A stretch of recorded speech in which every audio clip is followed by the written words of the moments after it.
Understanding Italian customs and culture before you visit Italy is just as crucial as learning a few essential travel phrases. To do that, watch this video here. Now, you wouldn't want to find yourself in an embarrassing situation where locals are shaking their heads and muttering something like, "Ma che cavolo stai facendo?" What the heck are you doing? In this video, we'll take a look at some key aspects of Italian customs, language, and cuisine to ensure that your adventures in Italy are filled with pleasant surprises instead of uncomfortable moments. And to ensure you don't get treated like a tourist, impress the locals by learning the most essential Italian phrases with my free PDF cheat sheet.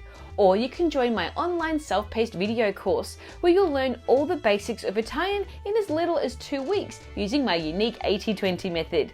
For details on both of these, check out the links in the description box below this video. Pronti? Iniziamo!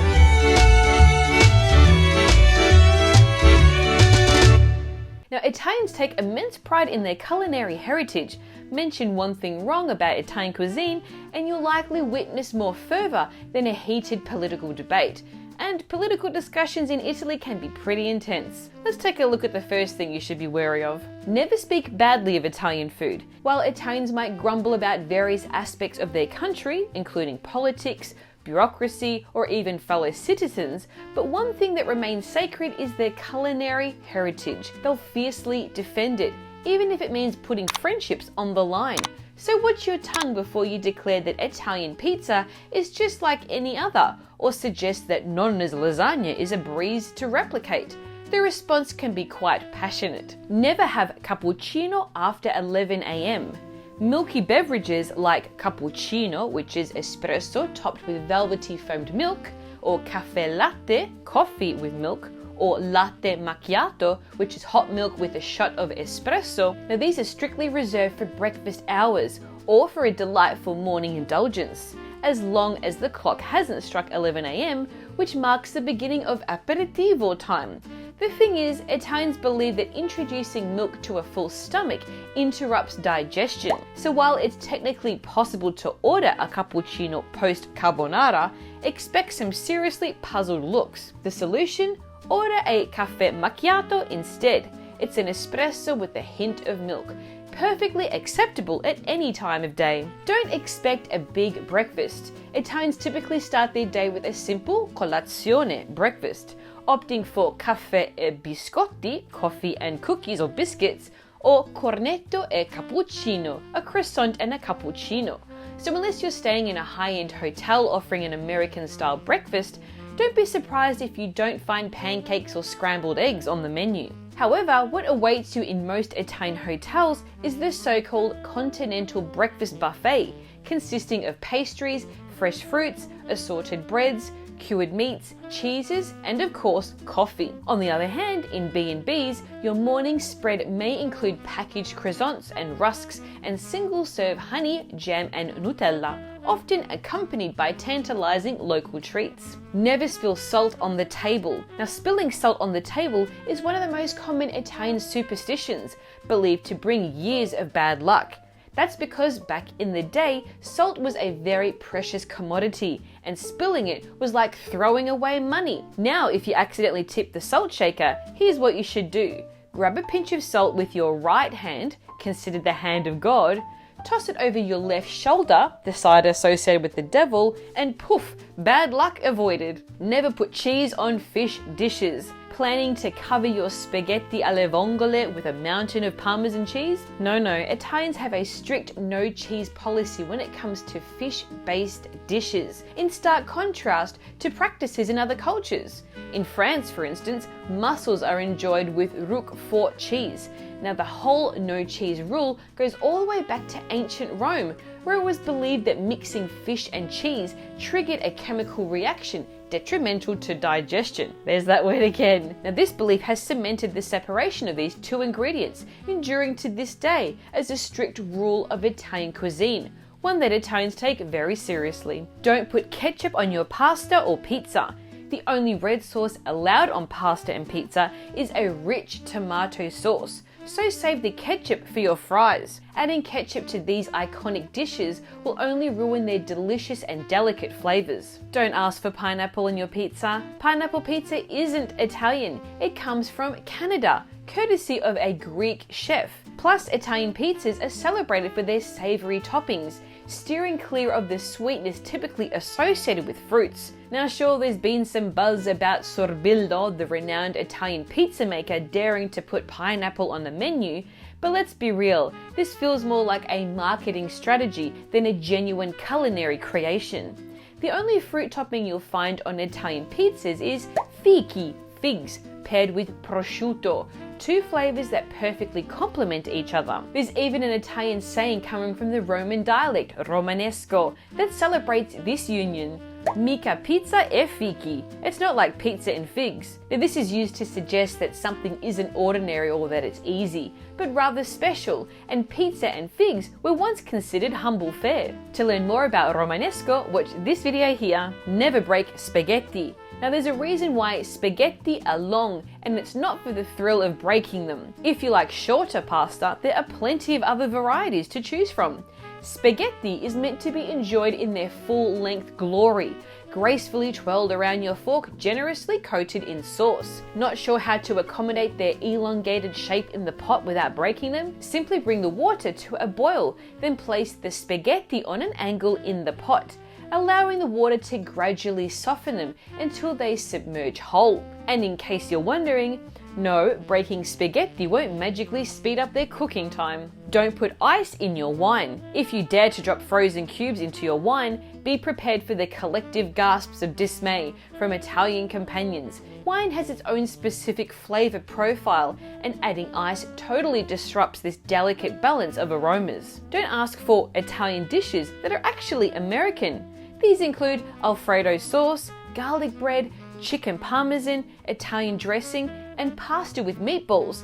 They might seem like they're staples of Italian cuisine to you, but surprise, surprise, these are all American as apple pie. Yep, these tasty dishes are actually American inventions, masquerading as Italian classics. They owe their existence to the influx of Italian immigrants to the United States between the 18th and 19th centuries. They brought with them their rich culinary heritage, but had to adapt to the limited availability of certain ingredients in their new homeland. As a result, they adapted their traditional dishes, thus giving rise to Italian American cuisine, not just straight up Italian. So when in Italy, stick to the original dishes on the local menus. Never rush through your meals. In Italy, dining is not merely about filling up your stomach, it's about enjoying the company and conversation too. So forget about devouring food on the go or hastily munching at your desk. Italians take their time and indulge in a leisurely dining experience. As the famous Italian proverb goes, a tavola non si invecchia mai. You never grow old at the dinner table. This highlights the rejuvenating effects of sharing a meal with loved ones. The only time you might see Italians out and about and walking while they eat is when they're having a gelato. Even then, they often sit in a piazza or they slowly peruse shop windows. Never swim immediately after eating. This is a summer nightmare for any Italian child, one that they carry into adulthood. Now, Italian mothers insist that their children should wait at least 3 hours before swimming out of fear of la congestione, the congestion. The belief is that the cold water, after a meal, may shock the stomach, disrupting circulation and causing the interruption of the digestive process, potentially even leading to drowning. Now, while this rule may sound overly dramatic and lacks strict medical backing, adhering to it can spare you from disapproving glances from Italian nonnas. Don't expect the bill without asking. In Italy, where meals are savored slowly, once you've finished eating, don't assume the waiter will promptly present you with the bill. Waiters won't interrupt your lingering until you signal to them your readiness to pay and leave with a little wave of the hand. And you can even say, "Il conto, per favore," the bill please. Beware of placing bread upside down. Placing bread upside down on the table is another cardinal sin in Italy, particularly among older generations. It's not just superstitious, it's also sacrilegious. Why? Well, for Catholics, bread symbolizes the body of Christ, so flipping it over feels like disrespecting the sacred.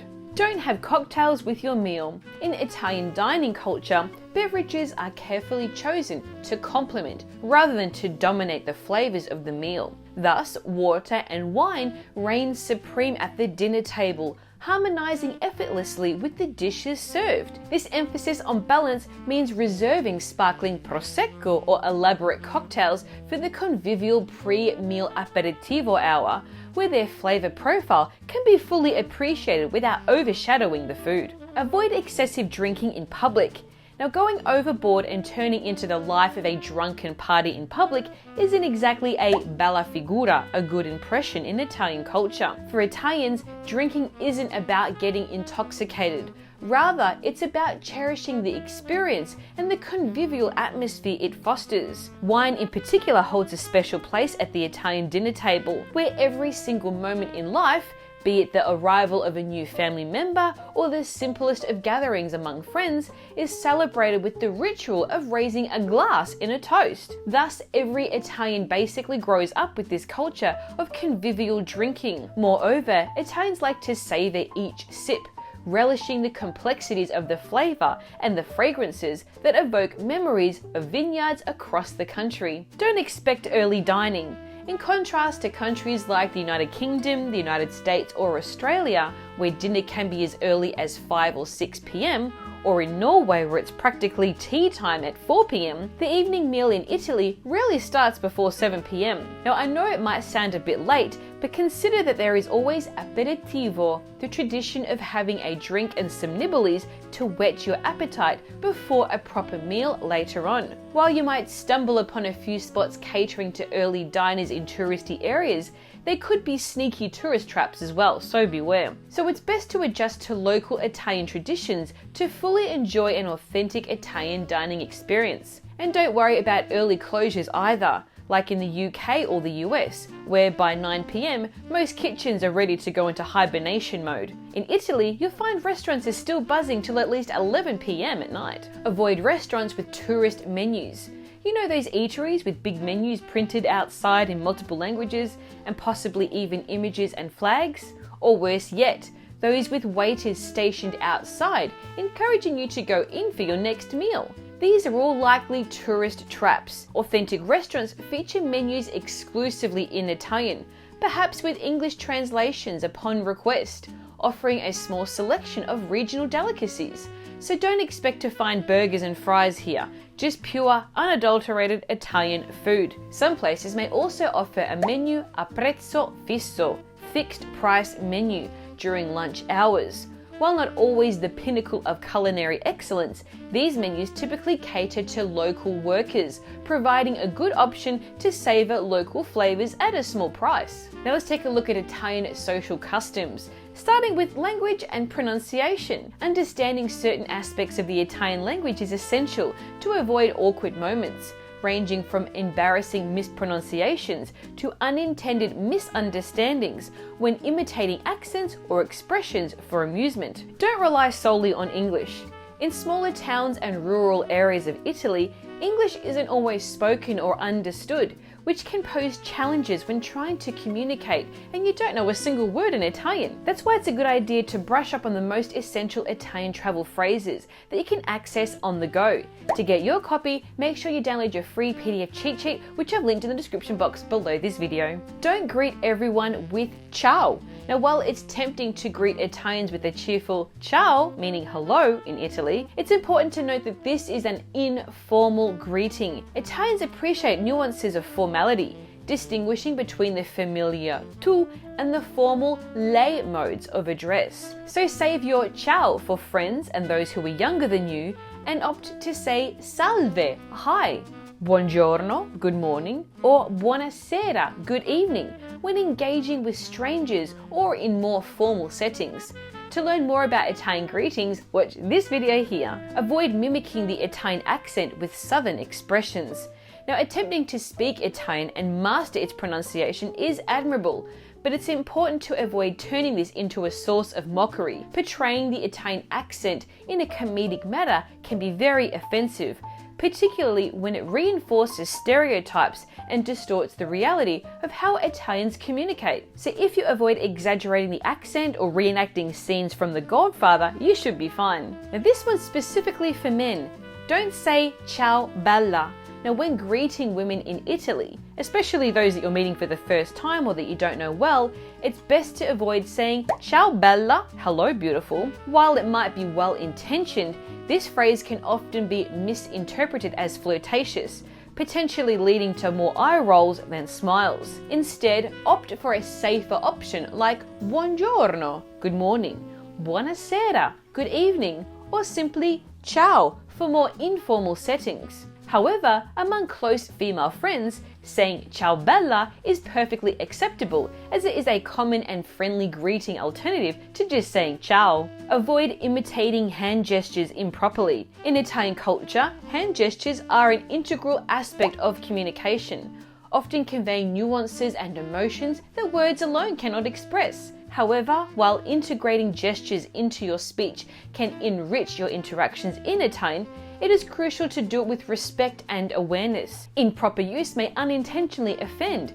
earning more than just a raised eyebrow, and possibly in Italian dito medio, a middle finger in response. Now this one might come as a surprise. Limit your use of saying grazie, thank you. In Italian culture, excessive use of saying grazie, thank you, may come across as being insincere, inadvertently creating a sense of distance. This arises from Italy's deeply rooted hospitality and open-heartedness, where gestures of assistance and kindness are extended out of genuine affection rather than obligation. So by avoiding excessive usage of saying grazie, you maintain the warmth and spontaneity of interactions, ensuring your conversations remain authentic and sincere. Don't overuse per favore. Similarly, saying per favore, meaning please, too often would sound a bit too formal. Italians don't really use it that much because in Italian culture, politeness is often conveyed more through the tone of voice, rather than by saying phrases like per favore and grazie and so on. But don't forget to use scusa or scusi in moderation. When chatting in Italian, saying scusa, excuse me, the informal form, or mi scusi, excuse me, in the formal form, works wonders to show respect and politeness. But let's not forget that Italians aren't big on constantly apologizing like it's customary in other cultures, so use this word sparingly. Say carne, not cane. Carne, which means meat, rolls off the tongue with that distinctive R. But if you don't pronounce it properly, you might accidentally say cane, dog, instead. Imagine saying voglio mangiare cane stasera. What you just said is, I want to eat dog tonight, instead of I want to eat meat tonight. Say penne, not penne. Penne is the plural form of penna, meaning pen. It also refers to the cylindrical pasta that you might find yourself ordering at a restaurant, like the famous penne all'arrabbiata. When you say it, make sure that you articulate and enunciate the double N. Penne. Otherwise, you'll end up saying penne, which is not something that you would eat for dinner. Say anno, not anno. Anno is the Italian word for year, and it is crucial to master, especially when asking someone questions in Italian like, quanti anni hai? How old are you? A simple oversight of not doubling that N sound can turn an innocent conversation about your age into a discussion about posterior anatomy. The word anno with only one N actually means anus, so you're effectively asking the person how many anuses they have, not how many years they have. Understanding key Italian customs is essential for avoiding cultural misunderstandings while interacting with locals. Let's take a look at some key social customs to keep in mind, from avoiding certain flowers as gifts to embracing your Italian heritage with finesse. Stop kissing everyone you meet on the cheek. Now, kissing on the cheek is part of Italian greetings, especially among friends and family, but it is governed by specific protocols. First, you lean to the left, presenting your right cheek, followed by leaning to the right. But here's the thing, contrary to the term cheek kissing, it's more of a tender graze than an actual kiss. It's more like doing an air kiss. Also, it's important to note that cheek kissing is to be avoided with someone you've just met. However, occasional exceptions occur and a new acquaintance might bid you farewell with a kiss on the cheek. but that's got to do more with someone's personality rather than social etiquette in general. So when you introduce yourself to someone new, stick with a firm handshake and a cheerful piacere to keep things breezy and avoid any puzzled looks. Don't wish someone happy birthday before it's their actual birthday. Sure, you might want to be the first to wish your Italian acquaintance happy birthday, but make sure you wait until the actual day. Giving early birthday wishes is actually a faux pas, as Italians believe that it can bring bad luck, like your tempting fate. Don't forget to pay for your birthday guests either. Speaking of birthdays, if you happen to be spending your birthday in Italy and you want to celebrate with your Italian friends or family, consider that the festeggiato or festeggiata, the person being celebrated, usually pays for everyone, the birthday cake included, unless of course it's a surprise party. Beware of the colpo d'aria. In Italian culture, cold air holds significant weight, as encapsulated in the term colpo d'aria, literally a hit of air. Now, Italians firmly believe that exposure to a sudden blast of cold air can lead to all sorts of problems, from neck pains to sore throats and even upset stomachs. That's why you won't catch Italians idling near drafty doorways or air conditioners. Additionally, stepping outside with wet hair is a strict taboo, believed to increase exposure to illness such as catching a cold, as going out in such a state is thought to chill the head, potentially causing headaches. So if you're with Italians, especially with the older generation, it's best to steer clear of these behaviours to avoid drawing any disapproving glances. Avoid falling for stereotypes. While movies like The Godfather and television series like Gomorrah might offer gripping narratives, please remember that they're fiction. So when chatting with Italians, it's best to avoid asking questions and making assumptions based on stereotypes, like Italians are all mafiosi or Naples is dangerous. Instead, keep an open mind and embrace the opportunity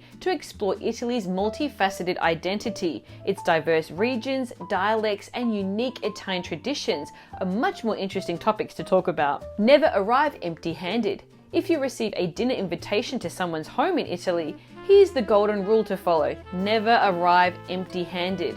A bottle of wine or some dolci, sweets, or perhaps even a lovely potted plant or fragrant bouquet of flowers are perfect gestures to show your appreciation for the invite. And don't forget to familiarize yourself with using Italian compliments. To learn more about that, watch this video here. You can say things like, "Che bella casa!" What a beautiful home! Not only is this a kind thing to say, it's also a great conversation starter. Never gift chrysanthemums. Now, if you're thinking of gifting someone a bunch of these flowers, stop right there.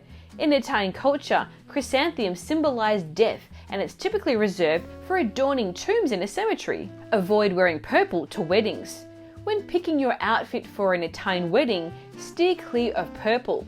In Italian tradition, purple is seen as a bad omen, kind of like bringing funeral vibes to a celebration. And ladies, steer clear of wearing black or white attire. The first commonly symbolizes mourning, while the second is traditionally reserved for the bride. And for the gents, you're off the hook, because suits and tuxedos are usually black, right? Don't wear beach attire to a church. Now, unless you've found a miraculous beach chapel that's totally fine with it, leave those flip-flops and skimpy outfits at home.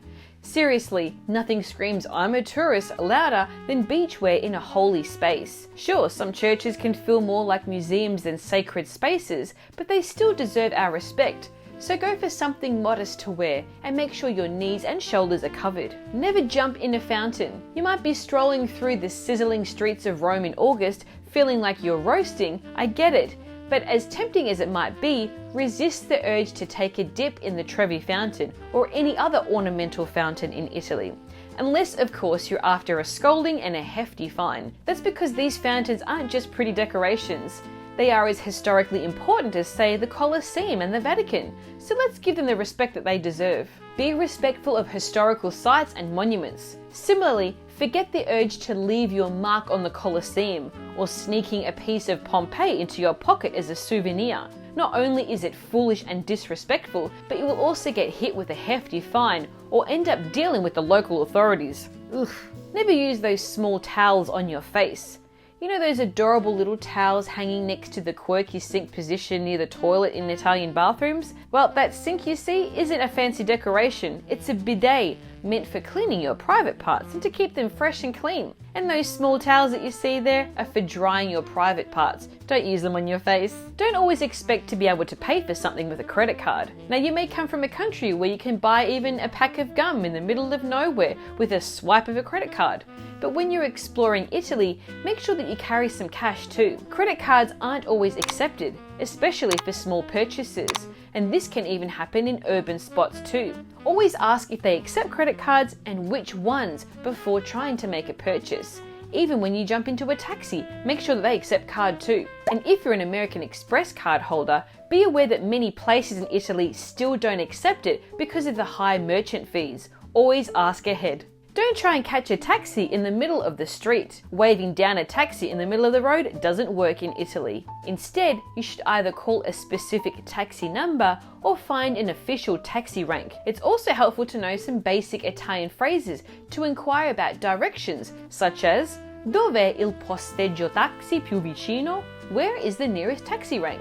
To learn more about asking for directions, watch this video here. Don't expect to find Uber in Italy. The traditional Uber service that you're familiar with back home doesn't exist here. However, you can still opt for Uber Black in cities like Rome and Milan, which functions more like a chauffeur service. This option may be a bit pricier, but it's the only way Uber can legally operate in Italy at the moment. However, there are other transportation apps that you can consider, such as Free Now and IT Taxi, which work similar to Uber. Forget punctuality.